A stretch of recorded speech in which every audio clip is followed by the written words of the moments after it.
Well, good evening, everybody, and welcome to 2026. This is our first live stream of 2026 and really the last live stream of 2025. So, plan today to follow the same format as we've done before. We've plenty of time at the end for Q&A, so if you do have questions, throw them all in the chat. We will definitely get to all of those. I've got a couple of updates for you and some sort of forward-looking what we're going to be doing in 2026, or at least my plans as of the beginning of January. As we all know, they are subject to change.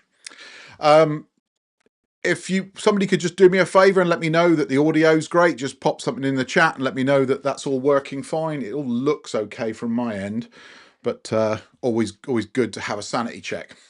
With that, I'm going to dive into what's coming in 2026.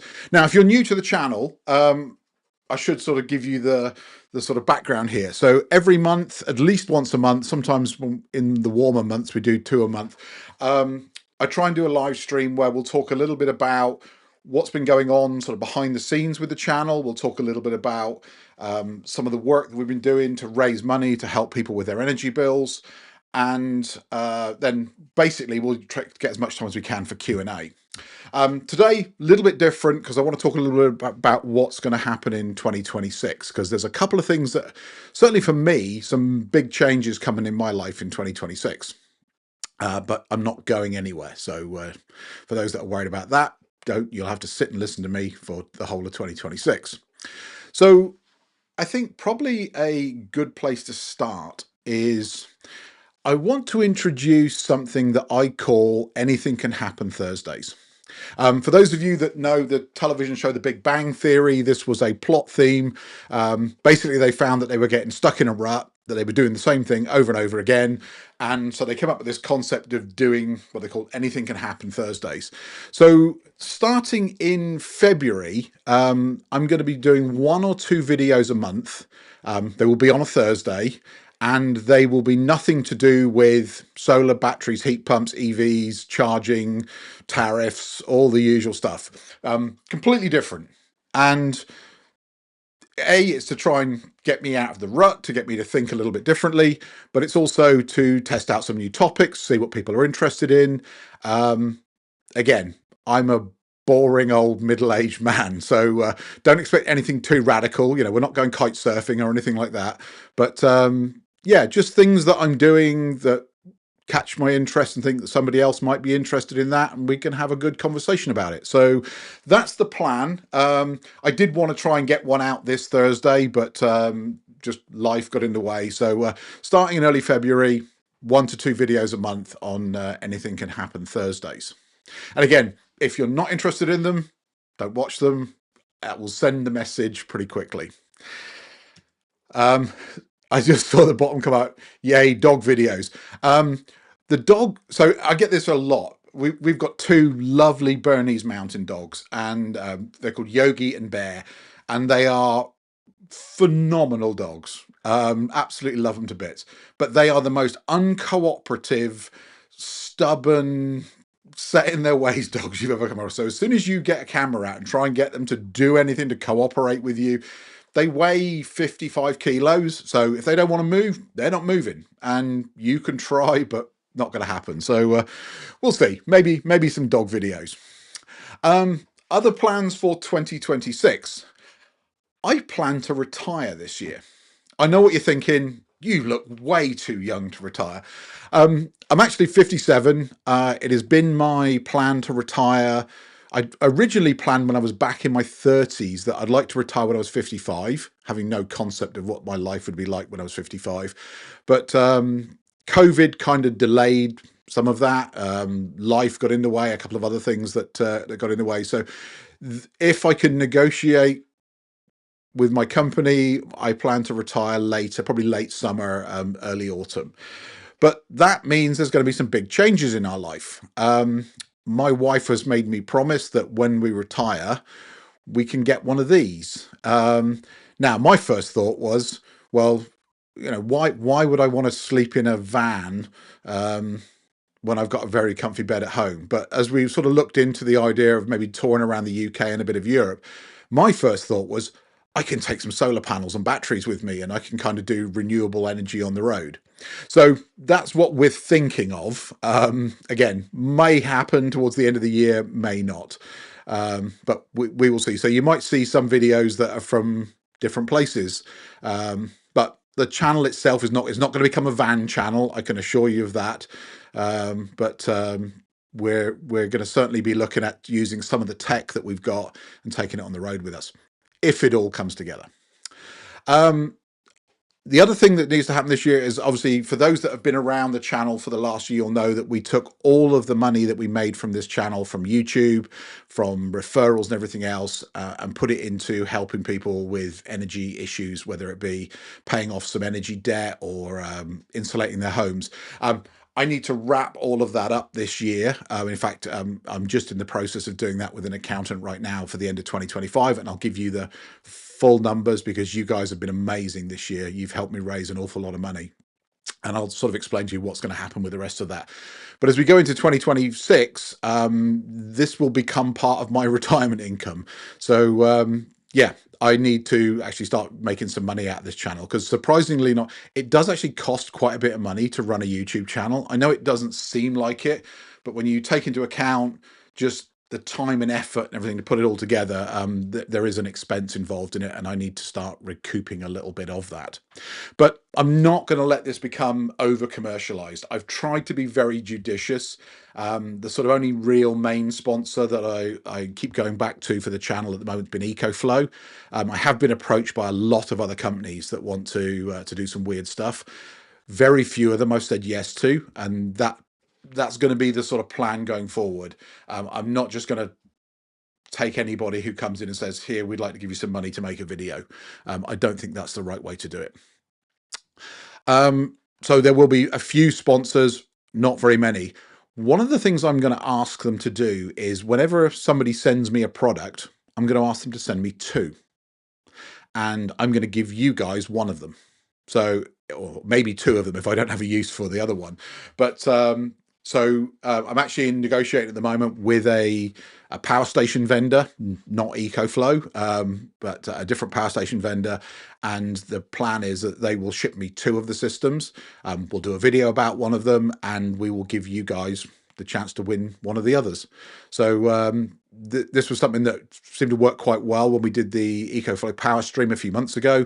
And yeah, we'll see if we can do some giveaways. But over the course of the year, please don't be shy about giving me feedback. If you think we've gone too far one way, I need to hear about it. I wouldn't say I'm good at taking feedback. That would be a total lie. But I do at least read it, and I do try and reflect on it. And then I usually realise that what people are actually saying is usually right. I am also going to be launching a Patreon. Now, this isn't, again, just a money grab thing. So there will be a completely free tier. And my plan is, it's a way, because I've had a lot of people say that, they would like to sponsor the channel, a few pounds a month. So I want a way that can happen. But I also want to make sure that people that can't afford to do it don't have to do it. So there's not going to be an exclusive there may be, you might get a video a day or two early, because I don't film videos generally weeks in advance. So you might get early access like a day before, but there's not going to be any exclusive content that is only for people that are part of the paid tiers. I want to make this a community that everybody can be part of. And I've noticed a couple of things on Patreon, sort of the ability for people to be able to chat without using YouTube comments is something that looks quite appealing. So more to come on that. But again, plan for 2026. I've had a lot of requests to do interviews, and I'm a rubbish interviewer. I really am a rubbish interviewer. I've tried it in my corporate job. I do a lot of this, talking to camera, which I'm quite comfortable doing, but actually having another human being there, I tend to stumble over my words and not get the questions right. But it's something I'm going to try. I've had a lot of people who said, they'd like to have a conversation around a particular topic. I'm going to start with one of my friends who lives in the US. One of the questions that comes up a lot is, what would you do if you were starting over again? If you had the chance to kind of redo everything that you've done, what would you do differently? And of course, I can talk about that, but it's sometimes good to get the perspective of somebody who's done it. And so the first one, which I'm hoping to film in the next couple of weeks, will be with a friend of mine who lives in the US. He's actually done it twice now and made a very, very big change with the second system based on what he learned from the first system. So we'll give it a go. We'll see if it works. If you guys like it, let me know. If you don't like it, let me know. We won't do it anymore. But again, if you do want to share feedback, the simplest way to do it is my email. People always ask you, can you just pop your email address in the YouTube comments? As soon as you do that, YouTube deletes it. It's an anti-spam measure. My email address is on the channel page. It's just buried because YouTube. So the way to find it is go to the channel page. On that first line of the description where it says more at the end, if you click on where it says more, it'll pop up this box. Then you have to click on the top one where it says reveal email address, and it will then give you the email address. Again, if I put it on the screen, all that's going to happen is I'm going to get spammed by a million different people trying to sell me junk from China. So that's how you find my email address. If anybody wants to email me, generally I'm reasonably responsive. Sometimes it might take me a couple of days just because work, life, other stuff has to take priority, but I will get back to you. Okay. Now, normally we start, so that's the 2026 stuff out the way. I normally start with a couple of questions because there's people that will submit questions in advance. A couple of things that have come up repeatedly in the last couple of weeks. So the first one was about zero standing charge tariffs. When are they coming? And they should have been announced by now. So I went digging, and I'm always amazed when I go digging. What I think to be the reality is sometimes changed, and somebody changed it without really telling us. So back in the middle of the summer, Ofgem said our consultancy is finished. All the electricity vendors are basically going to have to offer a zero standing charge tariff. And they have to do this. Originally, it was by the end of December. And then the energy companies went back to Ofgem and said, it's Christmas. Can we not do this over the Christmas holiday? They said, fine, 31st of January. So you would have thought if they were introducing these now, I know Octopus generally announce stuff quite late, but I haven't seen anything from any of the other vendors. And when I went back to the Ofgem website today, I found this. Now, it's a little difficult for me to read it off here, but it basically says they are requiring energy companies to offer a lower standing charge tariff. That is very different from a zero standing charge tariff. So I don't know if this is now a mandate, because this says the consultancy is finished. This is just in the description of the consultation. So again, it'll be interesting to see what happens, but the date, as far as I'm aware, hasn't changed, and they should be announcing at least one tariff before the end of the month that has zero standing charge. Now, for those of us with solar or we're on smart tariffs or anything like that, I wouldn't get your hopes up here. It sounds good, especially if you're self-consuming most of the energy you generate in the summer, I've been able to move on to a zero standing charge tariff. But I very much doubt there's going to be a version of Octopus Intelligent Go that has a zero standing charge, or Cozy or anything like that. I think there's going to be the standard tariff. That'll be it. That'll be the one that they do, because the consultation says one tariff. So I don't think they're going to do this on everything. It'll be interesting to see what they do, but the end of January is the date that these are all supposed to roll out. So we should get some notification in the next couple of days. Okay, number two, and this one is one that I think everyone is going to feel. So back in the budget in November, the Chancellor announced that there would be £150 saving because they were moving a lot of the costs that are currently put onto energy bills into general taxation. Now, it doesn't mean we're not going to pay them. It just means we're going to pay them through general taxation rather than through our energy bills.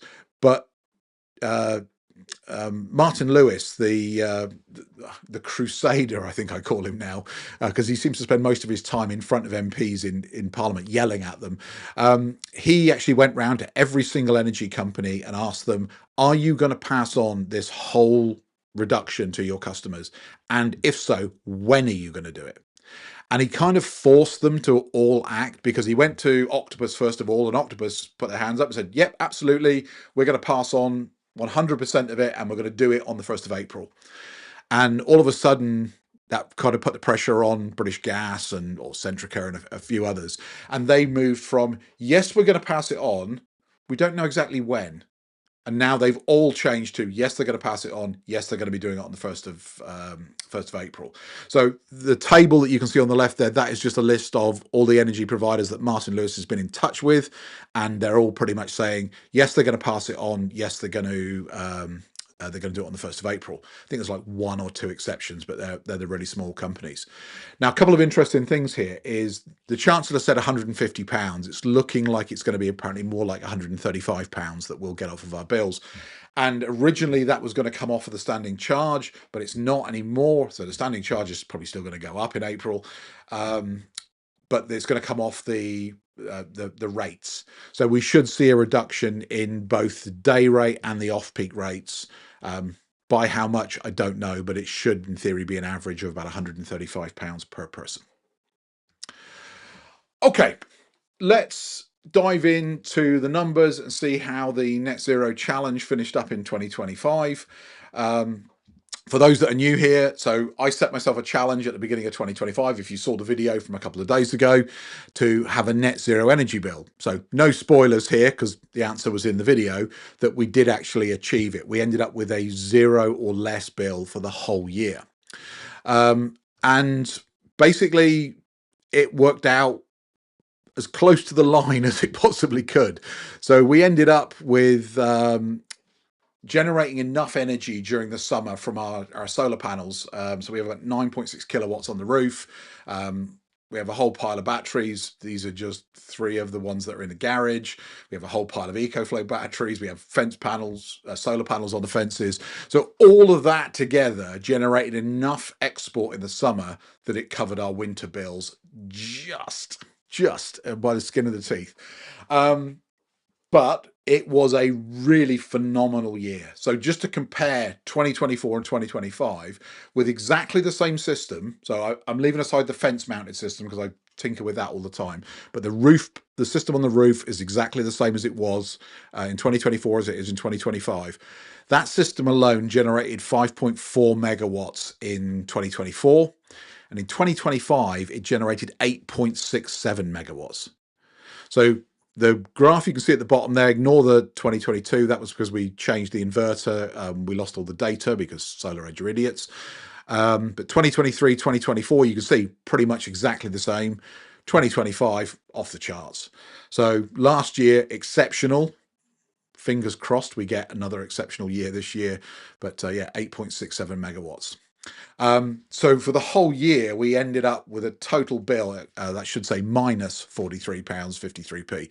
So Octopus owe me £43.53p for the full year, which is pretty good when you think about it. Now, when the reason I put out a second video, I put out a video with all the how we got to this number, and a couple of days later, I put out one that I entitled "Man Maths," because the number of people that got hung up on this number, they said, you spent £20,000 to save £43. I was like, no, you've missed the point completely. So the Man Maths video is explaining that it's not the £43. It's actually nearly £5,000 a year in savings that we make from not paying a gas bill, not paying electricity bill, not paying to fill up our cars with petrol and diesel. So with my Man Maths, I estimate we save about £5,000 a year from our system. So if you do have to spend 20 grand on a system, it would pay for itself in 4 years if you had the same sort of system that we do and you operate it in the same way. I've actually spoken to somebody recently who's got a very similar size system, a couple of EVs. Theirs paid off in 3.5 years, which is just mind-blowing to think you're getting that kind of return. And obviously you'll get that kind of return every single year. So yeah, that was the reason for the Man Maths video. Now, all of the money we generate, as I said, from this channel in 2025 will go to good causes, and I've put it all into a separate account, so it's not going anywhere. You guys do your part by watching the videos, or if there's like referral links for Octopus and those kind of things. Last month, December, exceptional month, probably the best month we've had in our first year on YouTube. £1,259 from YouTube in ad revenue. So lots people obviously watching lots of ads. But this is what December contributed. So yeah, we had one referral come in, a few people bought me coffees.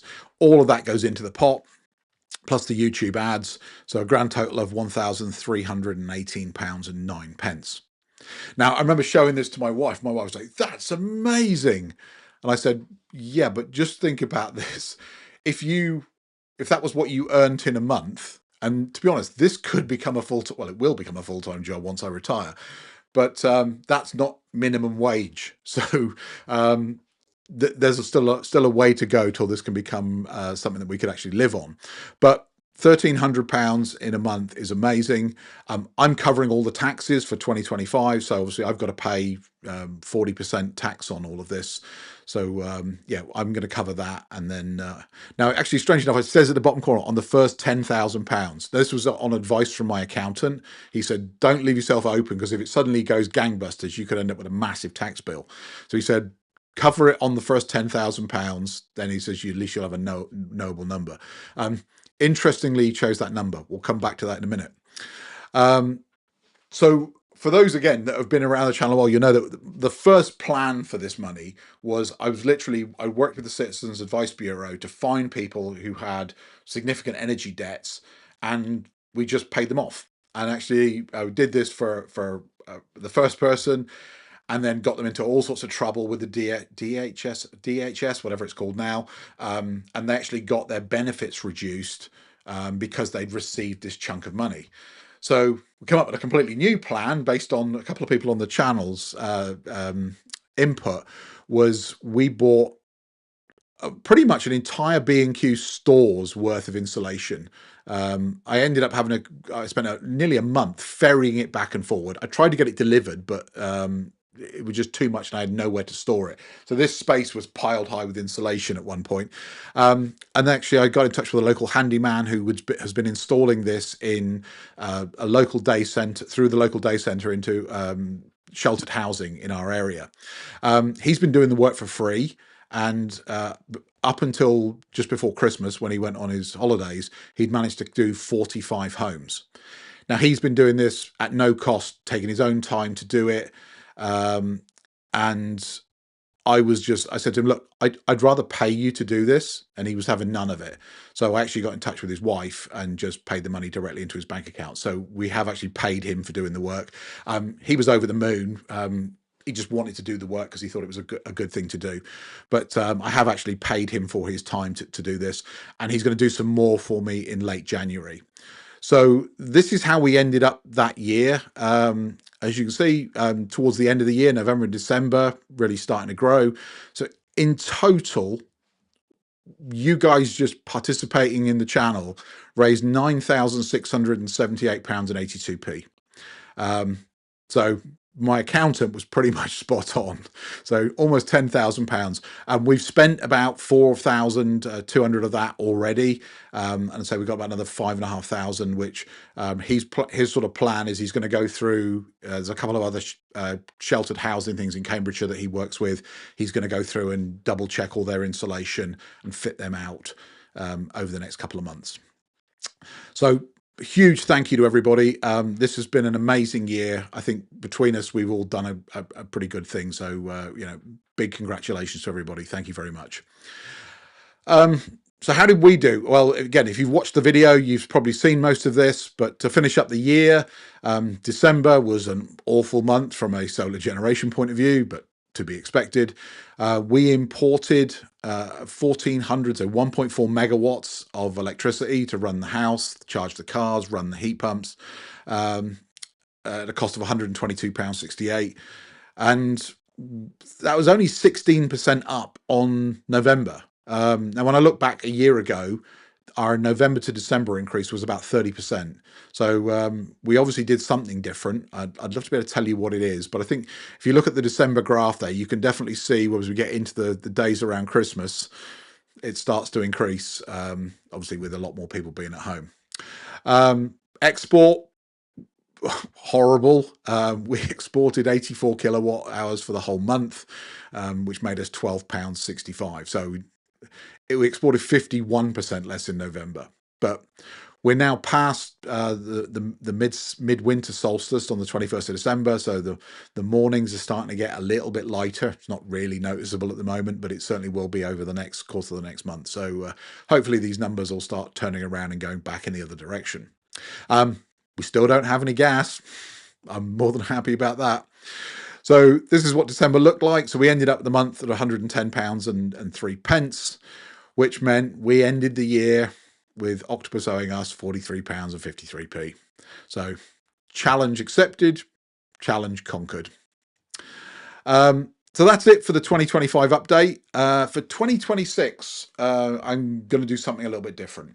And again, I'll be more on this next month, but my sort of strategy for 2026 is I have a feeling, and this is just when I've talked to a couple of people, both from Octopus and Centrica, about export tariffs, and they were being more cagey than they needed to be, which immediately sets off all my spidey senses. They're deliberately trying not to say something. So my gut feeling is that export tariffs aren't going to stay the way they are. Now, are they going to drop dramatically? I have no idea, no information, but I want to be prepared for that. So my plan for 2026 is to self-consume as much as I can. So during 2025, we would import power into the batteries, even in the summer when we didn't need it, just so we could be ready to export first thing in the morning. So what we'll actually start doing is self-consuming all of our power, not grid charging our batteries throughout the summer months. When I say summer months, I mean roughly from sort of late March through till about mid-October.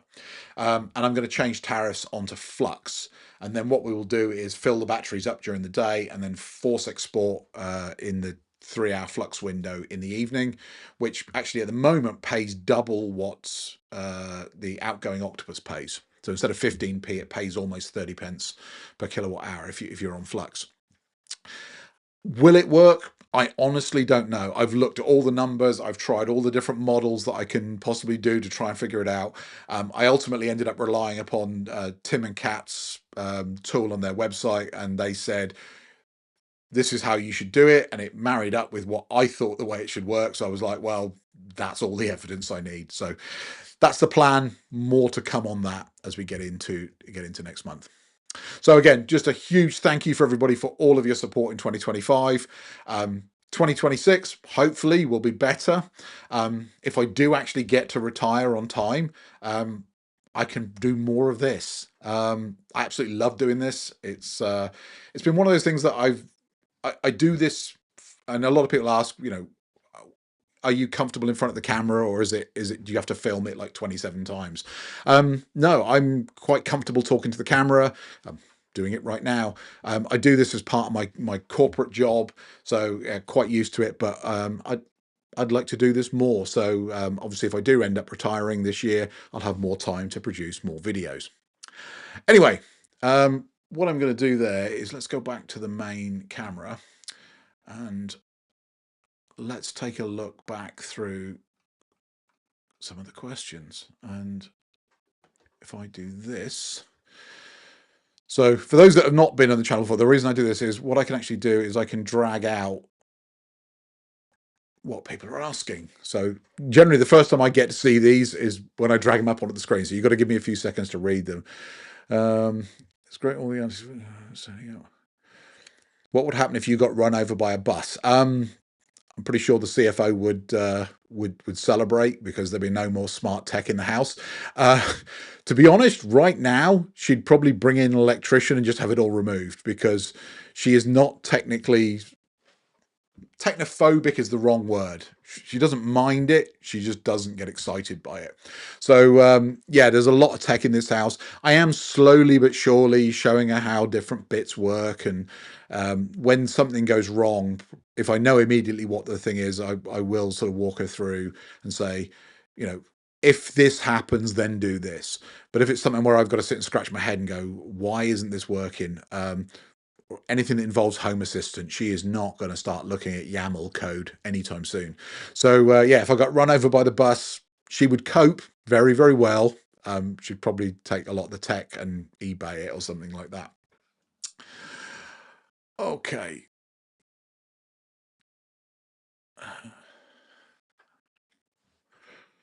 So these were a couple of the questions. Oh, here we go. Hang on. Let's. I think these are in the wrong order. Let me drag that one up first. Do you have any issues with the cold in your batteries? Recently changed supplies in a 3 hour. Yeah. So actually, this was something. This was a conversation I was having with somebody today. They've got. Trying to remember what brand it was, Alpha ESS batteries, and they've got them outside, and during the very cold days they stopped working for about 4 or 5 days. Now Alpha ESS, like most modern batteries, especially ones that are rated to be outside, have some battery or heating elements effectively inside the battery pack to keep the batteries warm, to keep them in optimum either charge or discharge state. So unless you've got really old batteries or you've got a DIY battery solution that maybe doesn't have these, most modern systems, if they're rated to go outside, should have these in there. I think in the case of his Alpha ESS batteries, because they definitely do have it, I think they might not be working. So my suggestion for him was to go and go talk to the manufacturers and get somebody to come and look at them. But yeah, if you are one of these people that's got batteries in the attic, I know nowadays they won't put batteries up in the attic, but attics, especially well insulated attics, get ridiculously cold, and again, batteries might stop working. So again, if you've got a relatively new battery pack, it should have heating in it. It shouldn't be a problem, especially if it's in the attic. Yeah, if your batteries get very cold, they won't charge as fast as normal, and they won't discharge as fast as normal. My batteries that are in the garage, they do have heating elements in them, but I do notice when the temperature gets below, and it does get below freezing in there because it's a single skinned brick building. It was a garage for a car originally. They charge, I would say, at about 8 kilowatts an hour rather than 10 kilowatts an hour. Sorry, across the battery. So each battery will do 5 kilowatts, but the total load coming through the inverter will be about 8 kilowatts rather than 10 when it's below freezing in there.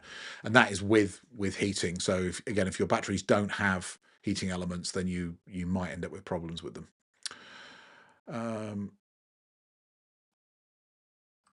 So I think this was a question to everybody. Are you planning on moving tariffs soon? So I am. I'm going to be moving to Flux. Now, again, this is all dependent on the day that I make the decision to move to Flux, which is going to be sometime between the middle and end of March, depending on how sunny it is. Depends if they change the pricing structure dramatically. That might completely throw the whole plan out the window. But if anyone else is thinking of changing tariffs this year, then do let us know in the comments below.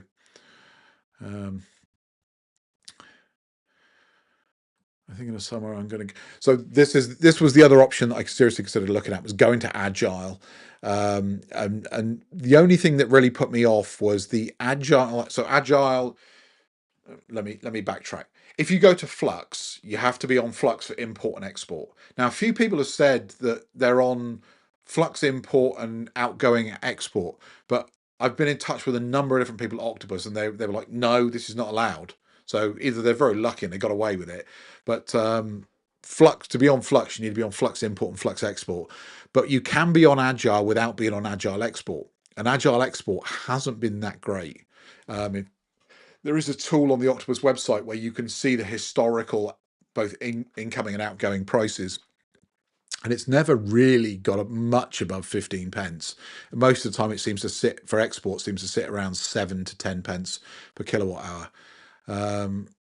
So yeah, I would, if you're going to Agile for import, then maybe stay with outgoing. You can't go to Flux export without being on Flux import. That's the downside there. So David's saying I was 58 when I retired. Best thing I ever did. The thing that kind of pushed me over the edge, David, to really sort of look at it, like I say, it always been the plan to get to a point where we could afford to retire. And a friend of mine lives down on the south coast. I go and see every year or so. He basically ended up in a position where his company made him redundant at around about his retirement age, and he did not want to retire. And I went to spend some time with him a couple of months ago, and he said to me, he says, the best thing that ever happened to me, and more importantly, I don't know how I held down a full-time job because I've got so much going on in my life that I'm too busy to actually do any work. So yeah, that's the plan. So yeah, I'm very fortunate enough to have a pension. And again, yeah, don't want to get to the point in life where we've worked and your health starts to deteriorate and you can't afford to do anything with it. Okay, so now you've opened the kettle of fish. So when we started looking at camper vans, my original plan was Volkswagen ID Buzz, turn it into an electric camper van. I have this beginnings of a plan in my head. The beginnings of the plan is to try and drive the coastline of the UK all the way around. I live in Cambridge, which is really weird for me because most of my life I grew up on the coast. So being away from the coast doesn't sit with me well, but I actually like living here. But my plan was get a camper, not do it all in one go, do it in sections, but try and do it all off grid. Now, I looked at an ID Bus. One, they're ridiculously expensive for what they are, and that is before you convert them into a camper van. And more importantly, they have a rubbish range for an EV. The one I was looking at, I think its manufacturer's range was something like 252 miles, but when you actually charged it to 100%, and I picked it up from the dealer for a test drive, it had 198 on it. And I'm sure, given it's the aerodynamics of a brick, that it'll actually get less than that.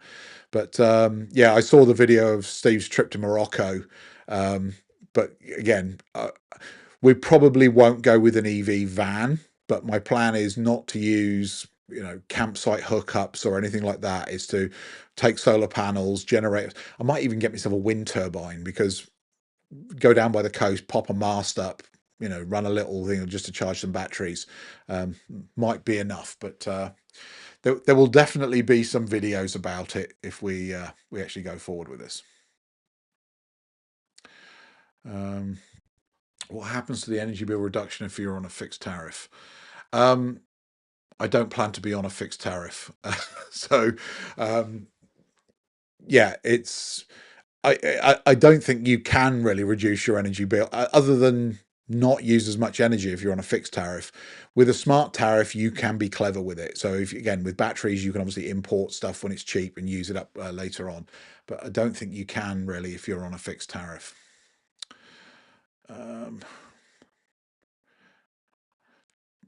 Tom Retro's finally got my gas cap today. So yeah, when we got our gas cap, I don't know why. I'm not a gas engineer, but in my head, I thought this was going to be an incredibly complicated process. That engineers would be on site and they would be doing this. The guy turned up, knocked on my front door, and said, "I've come to take your gas meter out." Like, yeah, it's round the side. Can I get you a cup of coffee? He says, "No, I won't be here long enough to drink it." And he went around the side of the house. 15 minutes later, he was in his van driving away. So yeah, it's quite a nice feeling, isn't it?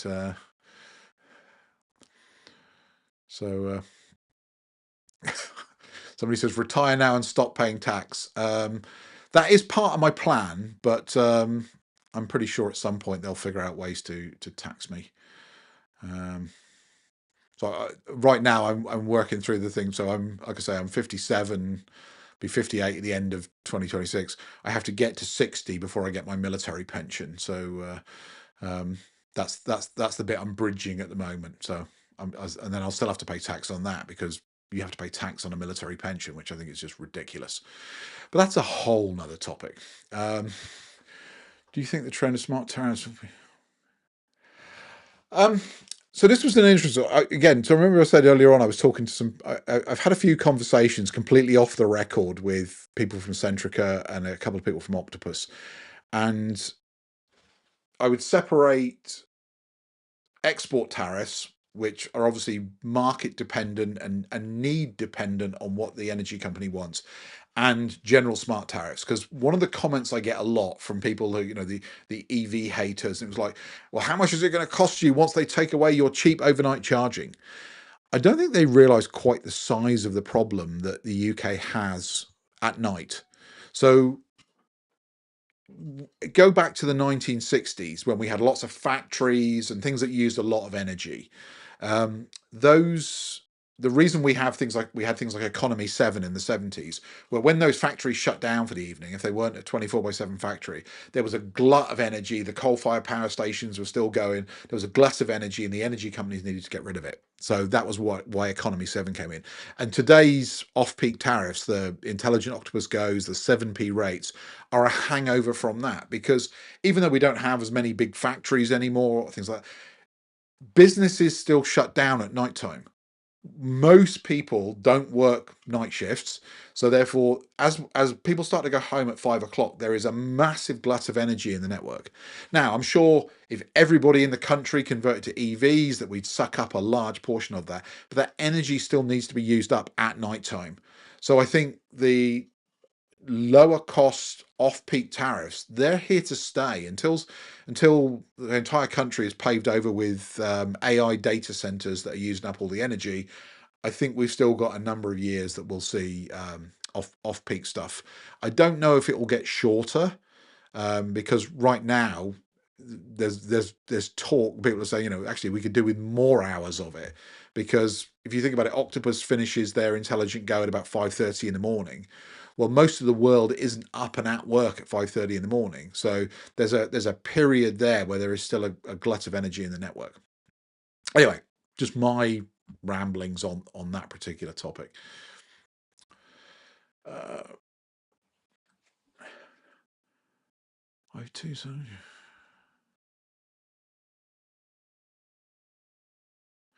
Yeah. So actually, my daughter's house is it's a new build. It's about 2 or 3 years old now. The attic was specifically built so that it can't be used for storage. They've put a lot of insulation up there. They don't want it. It was in the handover pack. There was a thing about not boarding the attic over. Don't store things up there. Let the insulation obviously expand as much as it possibly can.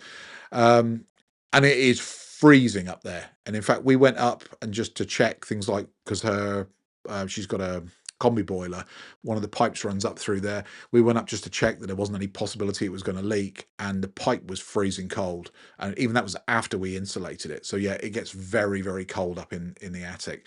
So it's obviously not a place for things like batteries. And I think the current regulations is that you can't put batteries in attics anymore, or you shouldn't.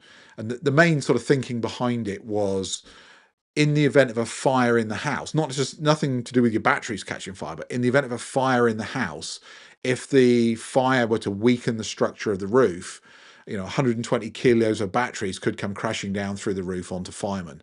Now that problem has always been there in older houses, because they have a water tank up there that has about a ton of water sitting in it. So I don't know why it's suddenly become an issue with batteries, but it makes a lot of sense. Let's not drop batteries on people's heads. I'm currently only on Next Drive. Yeah, so going back to what we were saying about the hours, Eon offer more hours than Octopus. And if anyone from Octopus is listening, you should offer 7 hours as well. They won't, but they should. And now it's only 6 hours. So yeah, Eon do have a habit of changing their minds. Yes, you can have it with a battery. No, you can't have it with a battery. It's 7 hours, it's 6 hours. The fact that they're on version 12 with a tariff tells you how often they change it. It takes almost 7 hours to charge. Yeah, so this is actually something I did a video on probably about nearly a year ago. It was the biggest mistake I've ever made personally with my solar system, was when we went from our first inverter, which was an old Fronius 2 kilowatt inverter, to the SolarEdge 3.68 kilowatt inverter. I didn't really know too much about how the system worked. I kind of understood the basic concepts of it, but with hybrid inverters and batteries sitting behind it, I hadn't quite clicked in my head that the power from the batteries has to go through the inverter to get into the house or into the grid. And so therefore we ended up with two. So the 3 big batteries that you see that we've got in the garage, we had 2 of those at the time. So I had 20 kilowatts, almost 20 kilowatts of batteries, but I could only charge them at 3.68 kilowatts. So only 3.68 kilowatts could get into those batteries for every hour at night time. this was why when we decided, this doesn't work for us, we ripped it out and put a 10 kilowatt inverter in, because now we can stuff 10 kilowatts an hour into those batteries. So we charge the full nearly 30 kilowatts of batteries in 3 hours.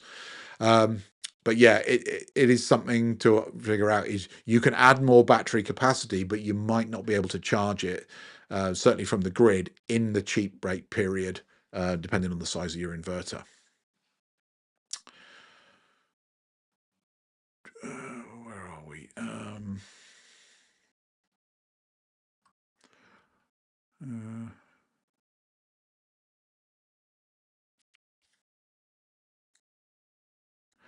Yeah, drop in charge rate. So this was something actually I noticed when we had the 3.6 kilowatt inverter.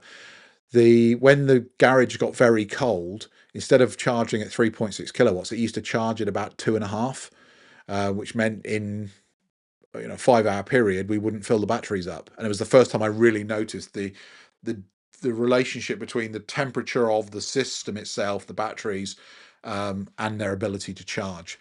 So yeah, you can wake up to batteries not being 100% full. This will just show you how sad I really am. So when I go to bed, I have my iPad sits on a stand at the side of my bed, and I generally wake up. I've got this internal alarm clock that wakes up about 5:30 in the morning, just as the cheap rate is finishing. And my Home Assistant dashboard will show me the charge rate of all the batteries around the house. So I can wake up, sort of open a bleary eye, look at it and go, yep, they're all charged, back to sleep again. Yeah, I know I need help. So I'm still on Flux already since mid-October. I'm switching. So I'd be interested to know, Tom, why you're going to go to Intelligent Flux. So the way I understand Intelligent Flux is it basically matches the import and the export rates quite closely. But what does it give you over standard flux? I couldn't figure out a way with Intelligent Flux to actually make any money from exporting. And the thought of giving Octopus control on my batteries just didn't sit well with me. So I'd love to know more as to why.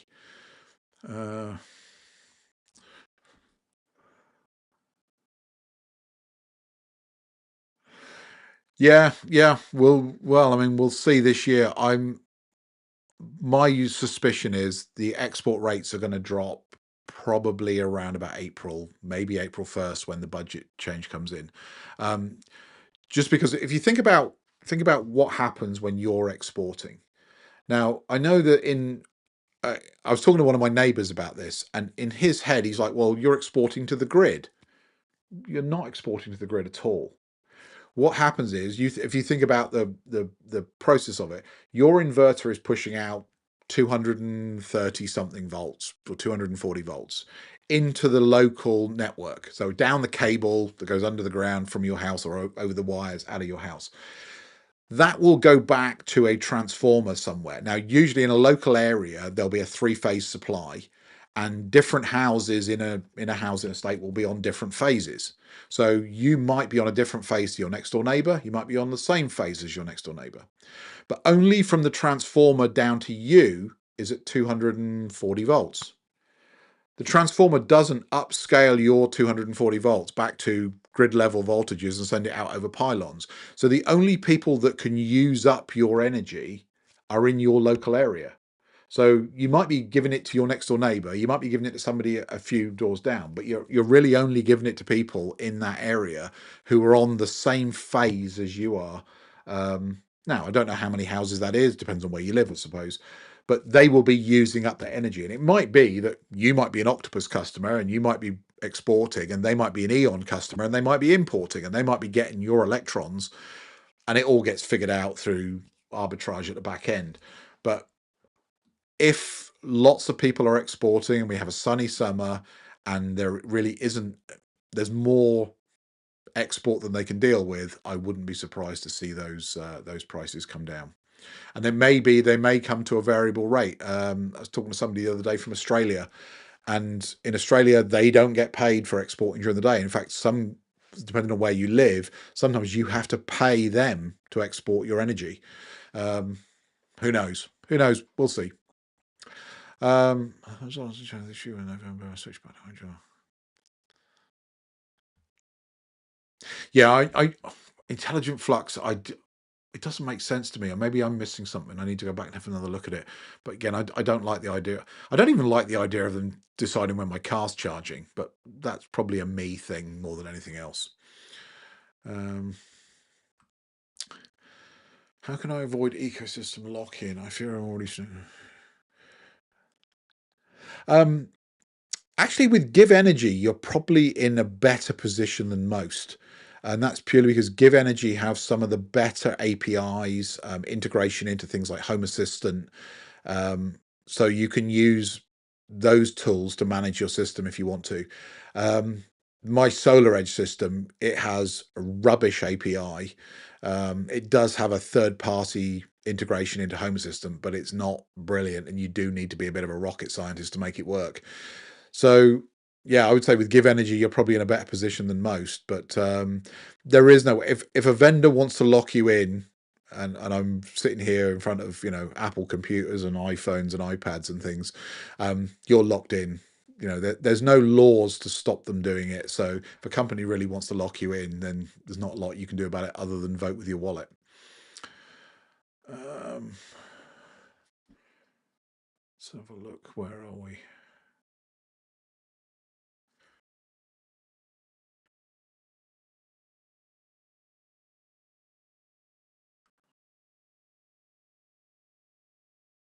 Hey, Donald, I just saw your. Hey, I'm a little bit late. This isn't school. You don't have to apologize for being late. Does your 10 kilowatt inverter discharge? Yes. Yeah, it does. And the reason it can discharge absolutely solidly at 10 kilowatts. And the reason is that each of my batteries, the big white tombstones that sit in the garage, each of those batteries could in theory discharge 5 kilowatts each. So we're not even maxing what the batteries can send to the inverter. If we had a 15 kilowatt inverter, then we could max it. But when I bought this, they didn't make a 15 kilowatt inverter.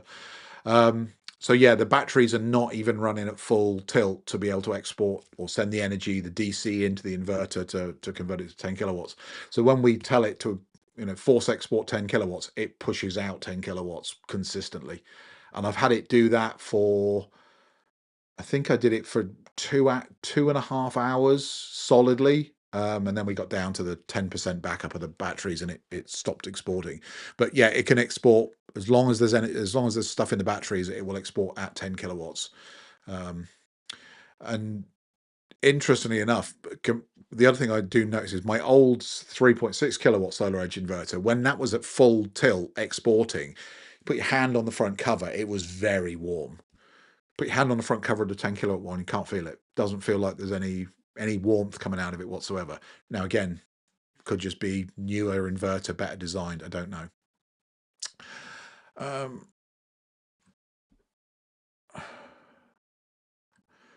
3 times 9.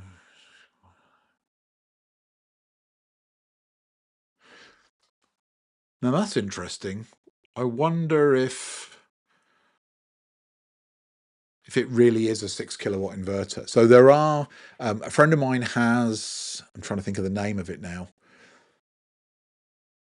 It's not Huawei. It's doesn't matter. It's a Chinese manufactured inverter, and it claims on the headline figure to be, I think it was an 8 kilowatt inverter. When we look at the specs in the data sheet, it's really only a 6.9 something kilowatt inverter, and they just basically round the numbers up.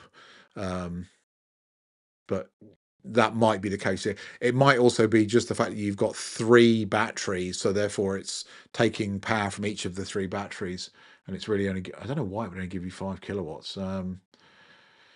Yeah, I mean this is the eternally everybody, no matter what size inverter you put in, you'll always sit there a year later and go, I should have put a bigger inverter in. The only advice I ever give to anybody is put the biggest inverter in that you can possibly afford when you do it, because it will save you money later on.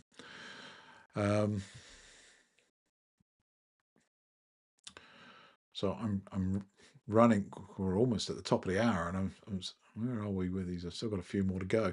I'm considering a 9 kilowatt heat pump. What's the heat pump? What's the outside the panel? Not true at all. So mine gave me the option. Now it depends. Can your Powerwall? Again, I'm a bit out of date on my knowledge of Powerwalls. I think with the old Powerwall 2s, there was a max load that the backup circuit could take out.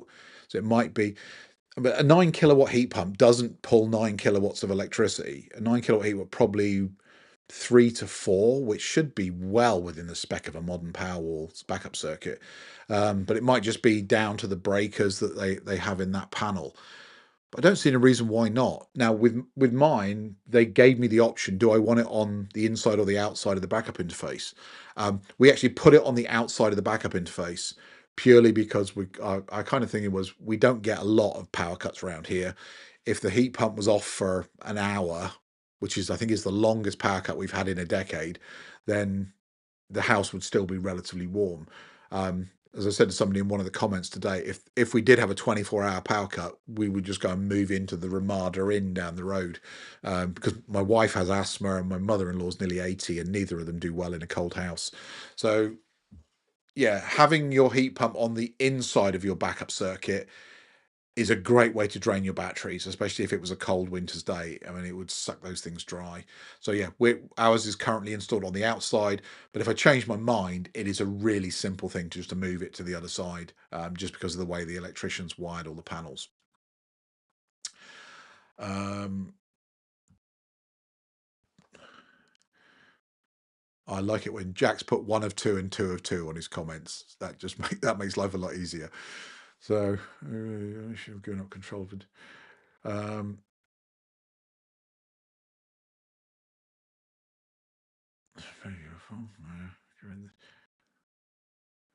Yeah, somebody told me that Intelligent Flux is designed to stop grey importing, to stop you charging your batteries up and then selling it back to them. But I don't know. I just can't get over this given control.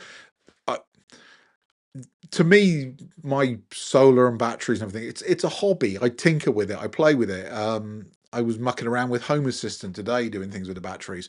I don't want to spend all that money on a system and then let somebody else run it. But again, just a me thing.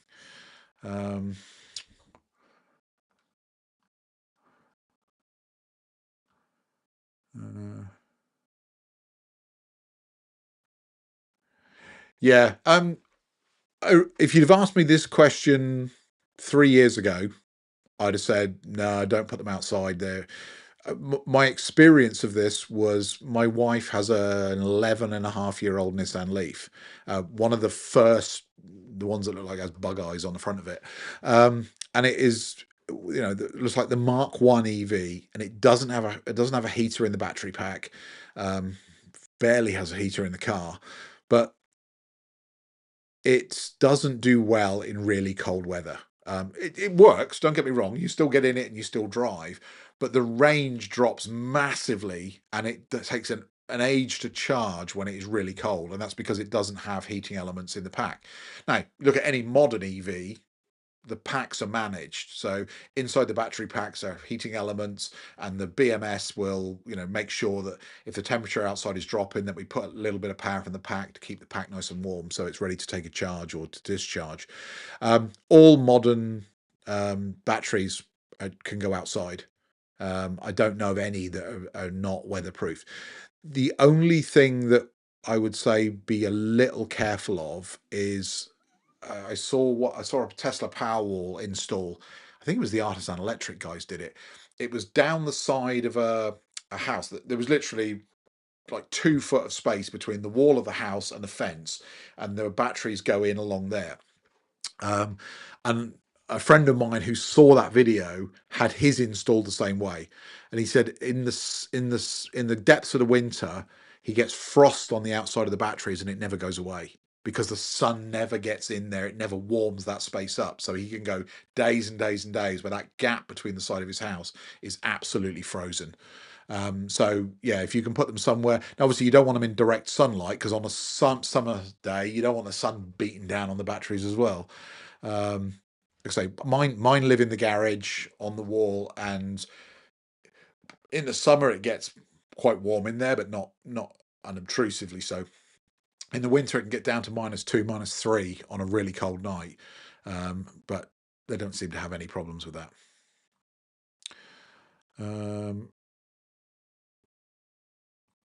So some inverter charges have different charge rate. Yeah, actually, this was something somebody reached out to me today and said that there's a setting in. Again, I've had my system for years, and apparently there's a setting in it that lets you crank down the charge rate. I've never seen it. I've never been able to find it, but he's going to get in touch and send me the details of where it is. So yeah, having a different charge rate and a different discharge rate makes a lot of sense. I know certainly with my batteries, each of the batteries can only do 5 kilowatt hour or 5 kilowatts of output, or input and output from each battery. But as you sum the batteries together, then 5 plus 5 plus 5 up to a maximum of 3 batteries. But because they're all DC batteries, they all live behind the inverter. Then even if you send 15 kilowatts in, you need a 15 kilowatt inverter to get that out.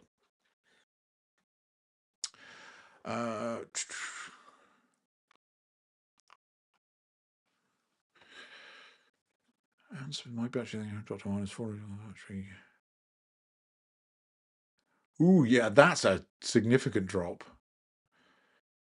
Again, might be worth checking that the battery heating is working inside. So around my house, I have a whole load of Shelly sensors. They are relatively cheap and very, very good and reliable. So in my garage, I have a Shelly temperature sensor, and it has 2 temperature sensors in it. One is just a nice little display. You walk in the garage and it says it's -3. The other one is a temperature probe. So the kind of thing you might put in your airing cupboard on your hot water cylinder. Has a tiny little metal end on a cord. So what I do is I stuff that down the back of my battery pack just to see if there's any difference between the air temperature in the room and the temperature of the batteries. And it is generally about 5 to 10 degrees, depending on the time of day, warmer behind those battery packs, which tells me that there's a heating element in there somewhere. Otherwise, the whole room would just be at the same temperature. So yeah, you might want to just check that out and make sure. I can't understand. I don't know if there is, but there might be a toggle in the software that says, allow the battery pack to use its own energy to heat it up. I have no idea, but that's a possibility. I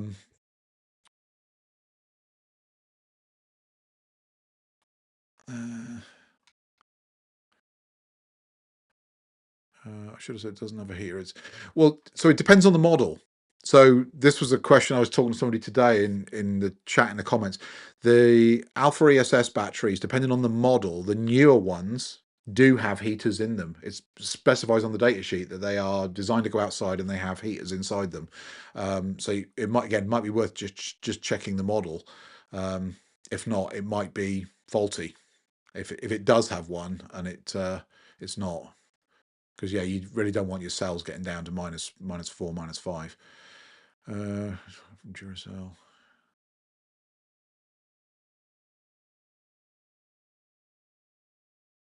That seems a bit weird. Most people's smart meters are outside their properties. Mine's on the outside wall of my house, just so the meter reader can come up and read it if he wants to without having to come into the house. So I think all new properties have the meter in a common area. In fact, there was an article a couple of days ago in the electrical industry news. I forget who it is now that wants to do this, but they basically want to say that the specification for new houses should be 3-phase for all new houses, and that the meter should be in a box at like the bottom of the drive. That you shouldn't have to go up to the house to get to it. So yeah, I don't know why having the meter in a. I wonder if it's just that they don't want to install long tails or anything from the meter into the house. Don't know, unfortunately. Okay, I think we've got time to take one more, and then we're going to have to call it a night. Where's all my batteries are?